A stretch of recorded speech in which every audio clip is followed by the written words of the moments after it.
प्रिय बंधुओं, आज हम जानेंगे ज्ञान की 7 भूमिकाएं। सदग्रंथ योग विशिष्ट में श्री विशिष्ट जी उत्पत्ति प्रकरण में कहते हैं, निष्पाप रघुनंदन, अब मैं 7 प्रकार की ज्ञान भूमिका का वर्णन करता हूँ, इसे सुनो। पहली ज्ञान भूमिका शुभ इच्छा बताई गई है, दूसरी विचारणा, तीसरी तनुमानसा, चौथी सत्वाप्ति, पांचवी असंग शक्ति, छठी पदार्थ भावना और सातवीं तुर्निगा। इस प्रकार ये ज्ञान की 7 भूमिकाएं मानी गई है। आइए पहली को जानते हैं, जिसका नाम है शुभ इच्छा। मैं मूढ़ होकर ही क्यों स्थित रहूं? मैं शास्त्रों और सत्पुरुषों द्वारा जानकर तत्व का साक्षात्कार करूँगा। इस प्रकार वैराग्यपूर्वक केवल मोक्ष की इच्छा होने को ज्ञानी जनों ने शुभ इच्छा कहा है। दूसरी है विचारणा।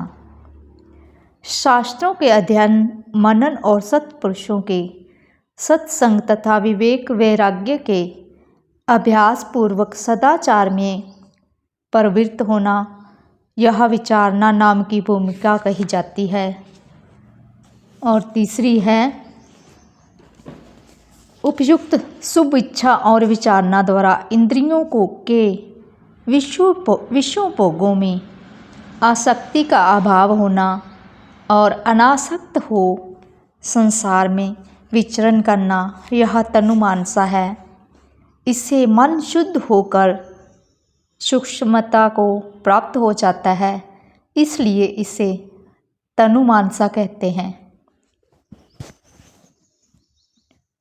ऊपर बताई हुई शुभ इच्छा श्रवण, विचारणा, मनन और तनुमानसा निध्यासन भूमिकाओं के अभ्यास से चित्त के सांसारिक विषयों से अत्यंत विरक्त हो जाने के अंतर उसके प्रभाव से आत्मा का शुद्ध तथा सत्य स्वरूप परमात्मा में तृप्त हो जाना सत्वाप्ति कहा गया है। शुभ इच्छा, विचारणा, तनुमानसा, सत्वाप्ति, इन चारों के सिद्ध हो जाने पर स्वाभाविक अभ्यास से चित्त के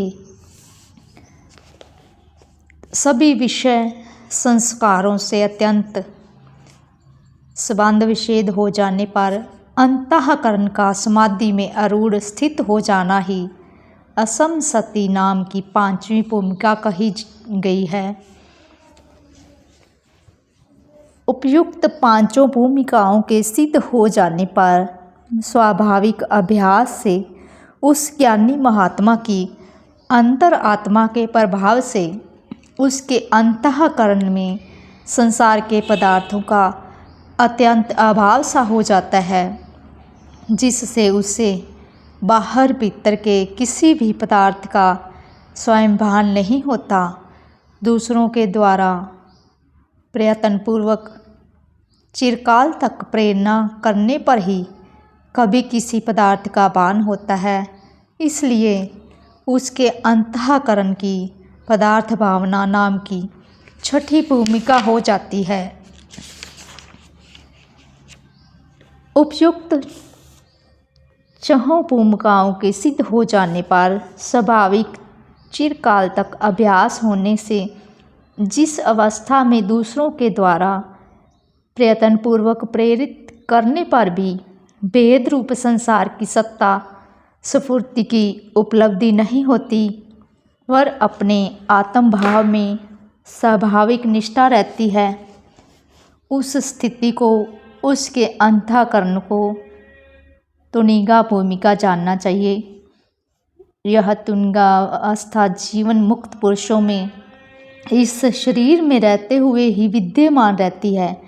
इस देह का अंत होने पर विदेह मुक्ति का विषय साक्षात तुर्यातीत ब्रह्म ही है। अंततः भूमिकाओं में उसकी गणना नहीं है।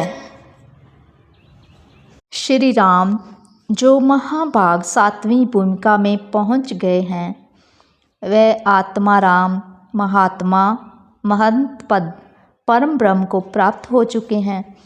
जीवन मुक्त पुरुष सुख दुख में आसक्त नहीं होते, केवल देह यात्रा के लिए छठी भूमिका में कुछ कार्य करते हैं अथवा 7वीं भूमिका में नहीं भी करते। पूर्वतः महात्मा पश्चातवर्ती पुरुषों द्वारा बोधित होकर उन आश्रमों में स्थित पुरुषों की आचार परंपरा से प्राप्त संपूर्ण सदाचारों का ही साधना की भांति पालन करते हैं। उनका वह आचार फल की कामना और आसक्ति नामक दोषों से रहित होता है। वह अपने आत्मा में ही रमन करने के कारण ब्रह्म विषयों से विरक्त होते हैं। अंततः उन्हें जगत के व्यवहार उसी तरह सुख नहीं दे पाते जैसे गाढ़ निद्रा में सोए हुए पुरुषों को दर्शनीय रूप सौंदर्य से सुशोभित स्त्रियां नहीं सुख दे सकती। ज्ञान की ये 7 भूमिकाएं विवेकी पुरुषों को ही प्राप्त होती है। इस ज्ञान दशा को प्राप्त हुए पशु, हनुमान और नंदी अत्यंत मूक, चंडाल, धर्मव्याध, गुरु, भील और शबरी आदि भी संदेह जीवन मुक्त अथवा विदेह मुक्त ही हैं, इसमें संशय नहीं है। चेतन और जड़ की ग्रंथि का विषेद ही ज्ञान है। चेतन और जड़ की ग्रंथि का विषेद ही ज्ञान है। उसके प्राप्त होने पर मुक्ति हो जाती है, क्योंकि मृग तृष्णा में जल बुद्धि अथवा रज्जु में सर्प बुद्धि आदि का जो बोध है, वैसा ही चेतन और जड़ की ग्रंथि का विषेद भी है। कुछ लोग एक ही जन्म में क्रमशः ज्ञान की सारी भूमिकाओं को प्राप्त हो जाते हैं। कोई 1, 2 या 3 भूमिकाओं तक ही पहुंच पाते हैं, कोई 6 भूमिकाओं को प्राप्त होते हैं, कोई एकमात्र 7वीं भूमिका में ही स्थित रहते हैं, कोई 3 भूमिकाओं तक जाते हैं, कोई अंतिम भूमिका में पहुंच जाते हैं, कोई 4 भूमिकाओं को प्राप्त होते हैं, कोई 2 भूमिकाओं में स्थित होते हैं, कोई ज्ञान भूमिका के एक अंश तक ही पहुंच पाते हैं, कोई 3.5, कोई 4.5, कोई 6.5 भूमिकाओं तक पहुंच जाते हैं। जो उन भूमिकाओं में पहुंचकर उत्तरोत्तर उत्कृष्ट स्थानों पर विजय पाते हैं, वह महात्मा निश्चय ही वंदनीय हैं। उन्होंने इंद्रिय रूपी शत्रुओं पर विजय प्राप्त कर ली है। उस चतुर्थ ज्ञान भूमिका जीवन मुक्त अवस्था में पहुंच जाने पर सम्राट, भूमंडल का राजा और विराट देवलोक का राजा भी तिनके के समान तुच्छ प्रतीत होता है, क्योंकि वे ज्ञानी महात्मा उस अवस्था में परम पद को प्राप्त हो जाते हैं।